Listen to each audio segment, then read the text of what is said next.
We're the only folks keeping the barbarians from the gate. I got into the labor movement not because I wanted to negotiate wages. I got into the labor movement because I saw it as a vehicle to do massive social change to improve the lots of people. Let's take these son of a out and give America back to America where we belong. Thank you very much. Thank you. As far as I'm concerned, the Tea Party can go straight to hell. I am a real American. Fight for the rights of every man. I am a real American. Fight for what's right. Fight for your life.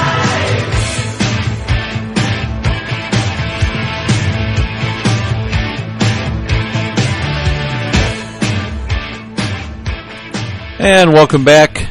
I'm Brian Summerfield. He is Trucker Randy, and we are your defending fathers.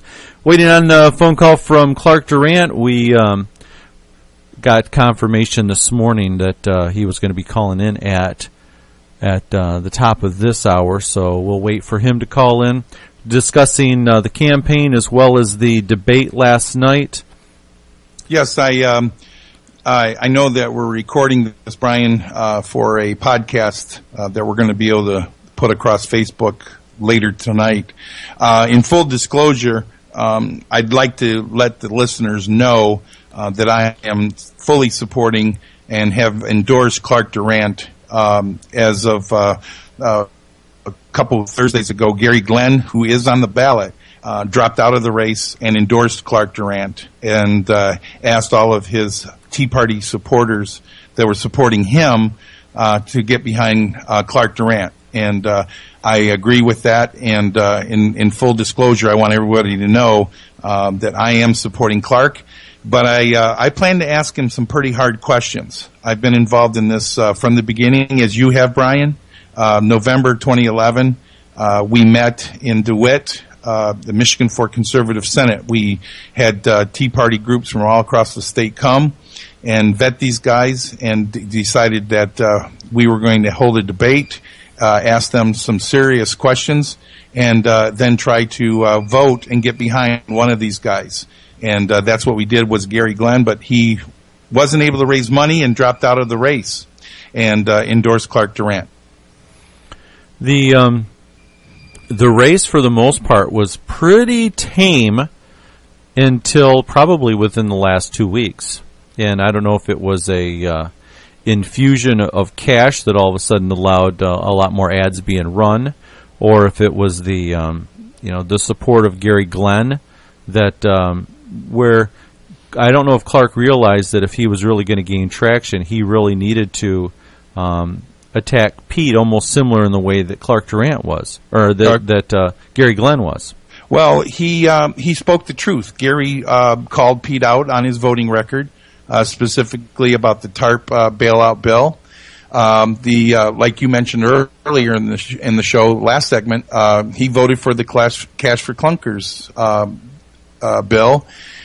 He also voted for the prescription Part D for Medicare, for the unfunded mandate of $15 trillion with a T, dollars, that our children and our grandchildren are going to be stuck with after you and I are dead and gone. Pete voted for it. Debbie Stabenow voted against it. So I'm sure Clark's going to want to talk about that. But more importantly, I think it's a situation where we need to focus basically on this somewhat, I guess, miserable debate, and then what he would have maybe perhaps preferred happened, how it was done, what he was able to say and not say, what Pete's responses were to any of the attacks, if any, and get into some real meat of where we're going to go here the last 5 days of the campaign. And I don't know about you, but when you get to the final weekend, like we're at right here, you get to the point of, okay, is anything more that I'm going to do really going to make a difference? I just want it to be over. This has been a long haul, and Actually, this is the most crucial time of the entire campaign. There's a factor that kicks in campaigns. It's called momentum, and momentum is couldn't change drastically the outcome of the election. If one candidate is being perceived as having momentum and the other candidate is losing momentum, it can swing a race anywhere from 10 to 15, 20 points. We saw this happen in Texas down there with Ted Cruz. He was behind the whole time, running behind the establishment Lieutenant Governor David Dewhurst. And the entire race he was behind. Going into the final week, he was still behind as much as 10 points and ended up winning that race by 13. So that was a 23-point swing that took place literally in the last 7 days of that campaign. We're in the last 5. Tea Party Express came into the state of Michigan last night and endorsed Clark. They held an event at Frankenmuth, and they're traveling around the state today, tomorrow, Sunday, and Monday in that Tea Party Express bus. And Clark has committed, I've been told from some campaign insiders, I called them and asked them, Clark Durant is going to spend $1 million on TV and radio over the next 4 days. $1 million in his campaign is going to be spent. This has been their strategy from the beginning. That's a lot of money. That's a lot of media buys. Well, Gary Glenn only raised $250,000 for his entire campaign, and Clark's going to spend that every single day for the next 4 days. So hopefully he'll be able to call in shortly, and we'll be able to get some questions out of him here. I know he's doing some other interviews. Hey, Clark, you're on with Trucker Randy and myself, and welcome to our show, Your Defending Fathers. Well, I'm delighted to be here with you this morning. We had a great debate yesterday in Lansing. Pete didn't want to hang around for the press corps. He answered one question and walked away. That's unfortunate. Then we went up to Frankenmuth, where we had a great rally. Gary and I welcomed the Tea Party Express, and we had 70-plus volunteers there, and we just had a rip-roaring great time. I think there's a stirring in our state. I think people they want change, and I think it goes across all the party lines, and we got to throw out Republicans and Democrats who have not been willing to challenge the status quo. Hey, Clark, it's Randy. Hi, Randy. I would like to ask you some very quick hitting questions about that debate yesterday. It was one of the only times you were able to get just yourself and Judge Hekman on the stage with Pete. Brian described the debate. I didn't get to listen to it yet. Only 30 minutes long. Poorly, no homework. Really didn't know who you guys were. Asked questions that really weren't pertinent to the differences between you guys. What was your overall impression of that debate? Well, my overall impression was, first of all, I was grateful that Tim Skubic at least had created some opportunity where there could be as close to mano-a-mano as that Pete has been willing to allow in this whole campaign. We had, just so that your viewers or listeners understand, we had sent a request to Pete for just a couple of Lincoln Douglas kinds of debates where it's just, you can have a moderator, but it's basically the two candidates going back and forth, asking questions, challenging each other. And Pete has turned that down, and the best we could get was this 30 minutes. And instead of having it just be Pete and me, that Randy was also there, and there were some questions that really didn't go, as you said, to some of the fundamental differences. Although at different points in the debate, I got in there and tried to point out some of those differences based on some of the answers that Pete was giving. I think that Pete expected it to be sort of this round table with Tim Skubic asking the questions, but Tim made it very clear there were no rules other than the rules of civility. And so when the opportunity presented itself, I tried to engage Pete directly on a series of these issues, because the general sense sometimes is, well, and Randy Hekman said, well, we'll all vote within, 1 percentage point of each other. I'm not sure that's true, number one. And number two, it really isn't about votes, it's about leadership. and being able to fundamentally get us back to our constitutionally limited government. And you can't do that just with votes. You got to do it initially with leadership. What do you feel didn't get asked or talked about in this debate that you think that our listeners should know? Well, I think number one, Pete is running an ad in which he says that my ads are dishonest. And I tried to pose the question that basically asked Pete the following. Well, Pete, we say that Washington has changed you, and we give 4 examples. We say that you have voted for thousands of these earmarks, all that have benefited, taken taxpayer dollars and put them all over the country for projects that haven't worked. Is that true or not true? We said that you have you voted for the Wall Street bailout. What's dishonest about that? You did. The third thing is we said that you voted time and again to raise the debt ceiling. The last time to take our debt over $11 trillion. Is that not true? Of course it's true. And then the last thing we said is you, with all of this, you still voted to increase your pay 4 or 5 times. Is that dishonest? Is that not true? And I said, I think, Pete, you have become Washington. Is that not true? But the way that was done, there weren't, Pete fudged around it. I mean, it was really, I encourage, it's going to show tonight at 8:30, I think, and you can go to WKAR.com or look for Off the Record, and I would, encourage your listeners to send that link out, as far and wide, so that people can see that, and also, by the way, if they go to that website, even right now, take a look at the outtakes.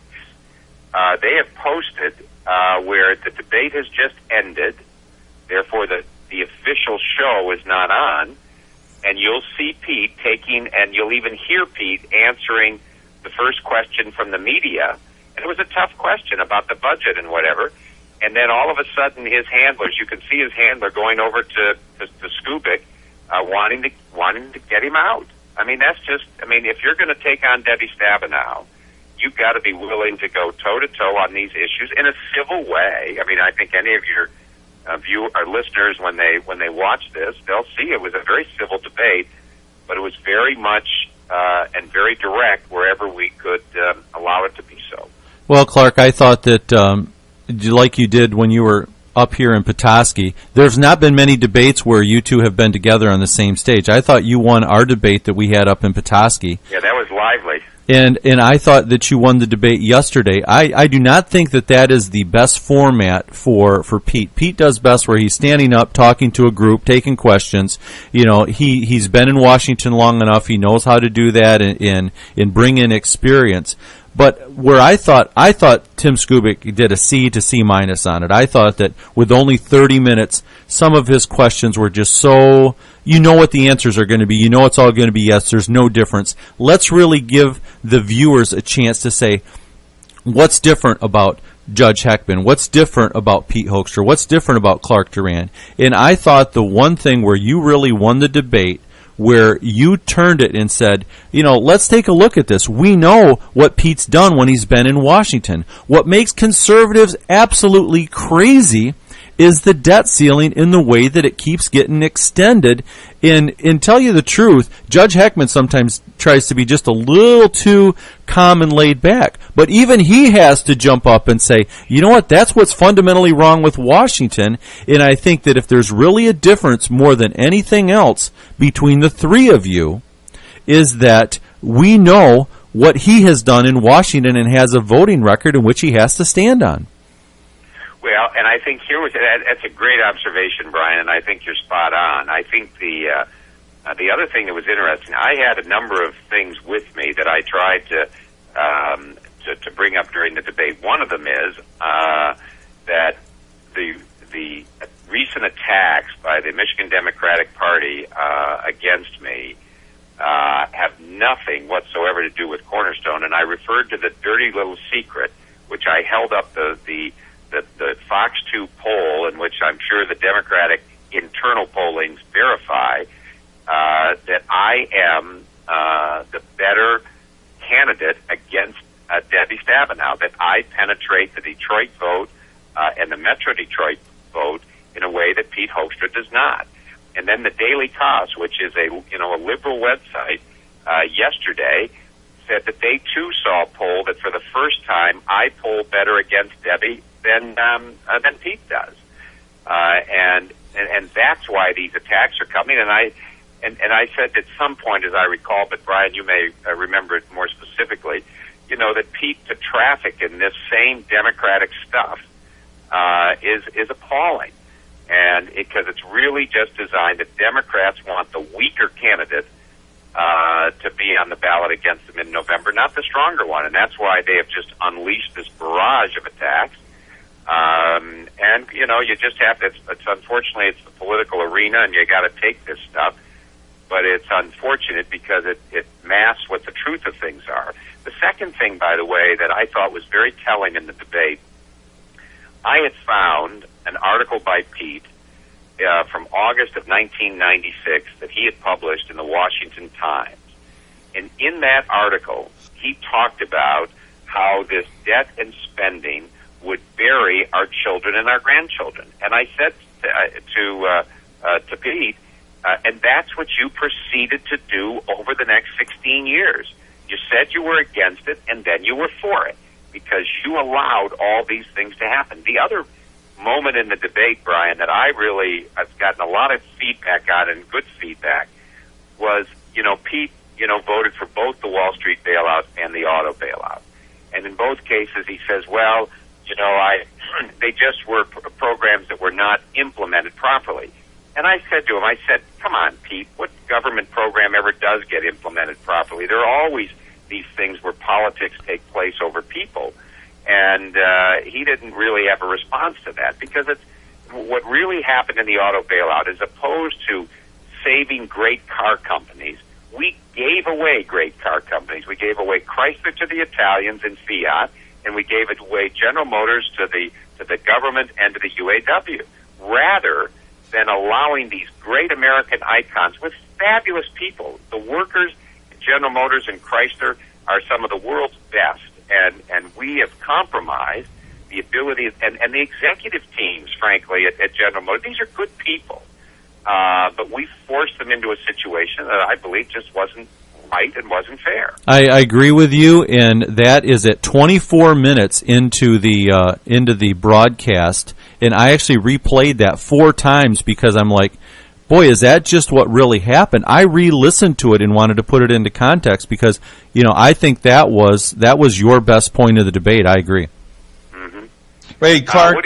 Yes, Randy. One of the things that, as a supporter, in full disclosure, I am supporting you and have endorsed you, will be voting for you, and have asked all my supporters that voted for me back in 2010 for state senate to support and vote for you on Tuesday. One of the points that I've been arguing, fighting, defending you on is your involvement in Cornerstone Schools. They've been attacking you, I think, wrongly. And I'm going to just tell you how I perceive things, and you tell me whether I'm right or wrong, because I've been posting this stuff on Facebook.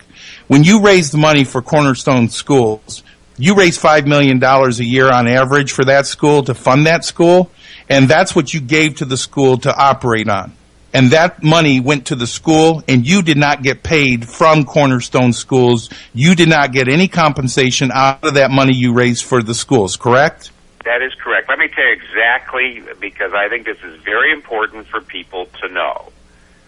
My compensation, I had 2 jobs at the same time, by the way. One, I was heading up a foundation to try to create an urban prototype of an excellent school. And while I was doing that work, I was asked by the Cornerstone Board if I would also assume the responsibility. I was about 2 years into 2.5 years into my work on creating this prototype that could be done without government money, by the way. And then the board of Cornerstone asked me if I would become the CEO of Cornerstone. And this was in 2003.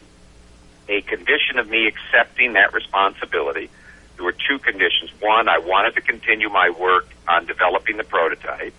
And second, I did not want to take any money from Cornerstone, that if if I was to be paid a salary, that it had to be covered by a donor. And so they, and I went and recruited the donor, frankly. The Cornerstone didn't have to do that. I went and recruited the donor, and then I asked them to set a salary that was below the benchmark for CEOs of independent schools doing this kind of work. So the board, I never vote on my salary. I don't determine my salary. The board then voted that I would be paid $200,000 without benefits. I never got any raises for being the CEO of Cornerstone.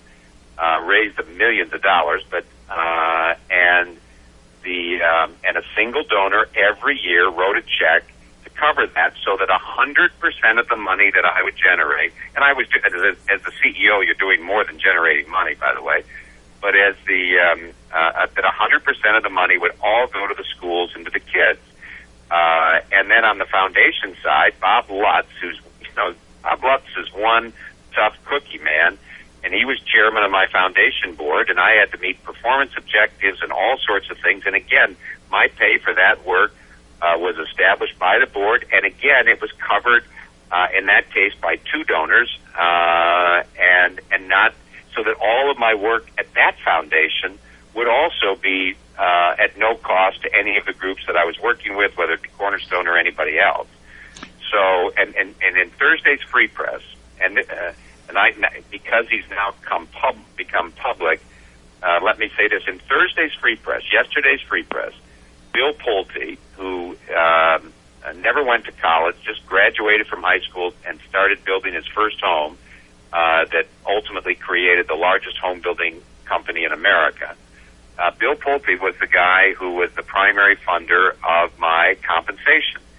And I would ask your listeners to go to the Free Press and just read Bill's column on why he paid me, what he paid me, and the results of what we were doing. I mean, it's very touching. And you see the Democratic Party attacking success because it really puts the lie to some of the failure in these school systems that are hurting kids and, frankly, hurting teachers. You got a lot of great teachers in the public school system, but they're operating in structures that do not allow the highest level of performance, and that has to change. And the Democrats have been attacking me because they don't like that message, because it upsets the apple cart, because they're big-time funded by the teachers' unions, and they don't want this kind of challenge to their model. As a follow-up to this story, where you just said the Democrats, and I believe some of the Hoekstra supporters are attacking this pay structure, the way it was set up, all legal, all completely above board, completely transparent. There's financial reports that are there. Yeah, we've been filing our papers with the IRS ever since we did this. We have very good lawyers who look at all of our stuff. Clark Durant doesn't do things unless I try to get them right.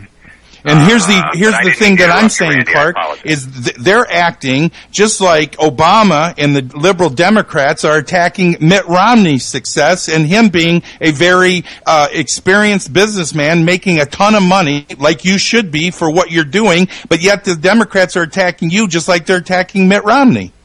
Well, it's a sorry thing. I think that what the Democrats are doing, and I'm going to say this, there are a lot of Democrats out there that are what I would call in the Reagan tradition, that they may be Democrat because of family relationships or other kinds of things like this. I think the old traditional Democratic Party has been taken over by the unions who have one agenda, which is to get more without getting results. And you have good people in some of these unions. You have wonderful people in some of the teachers' unions who are giving of themselves to try to teach, young people, the skills that they need. You have good people who work for the unions in the car company. But the leadership is about power, money, and control, not about the kinds of things I believe that are necessary for a free society to sustain itself. Clark, after you are done with the debates, a lot of times you're like, boy, I really thought that question was going to be answered, or I wish I would have said that. You have any of those epiphanies that happened in the course of yesterday? Well, the one thing that I wish there had been time to hear from each person is simply this question. If you are our United States Senator, what is it that are the things that are important to you? And I would say, for me, it is to try to not only restore this framework of constitutionally limited government, but it's to regain the appreciation that if we expand the private sector, we need to be about expanding the work both in charity and in the private sector business to expand jobs and opportunities for people instead of creating a country that is crushing our men and women who start small businesses or run small businesses, or families who maybe that's not their own business, but they're working for a business, and so much is taken out of their paycheck. We have to unleash the enormous creativity and ingenuity and integrity of the American people so that we can create a new American century of prosperity, of community, of us taking care of each other, not the government doing this stuff, where we can create the answers in health care and education. Instead of having these as government-dominated enterprises, let's trust the American people. Let's trust freedom to help create the American dream in all these areas. And Clark Durant will be a United States Senator, if the people of Michigan want me to be, that will work tirelessly within this framework of our Declaration of Independence and our Constitution, both of which, by the way, should bring and ought to bring and will bring people together.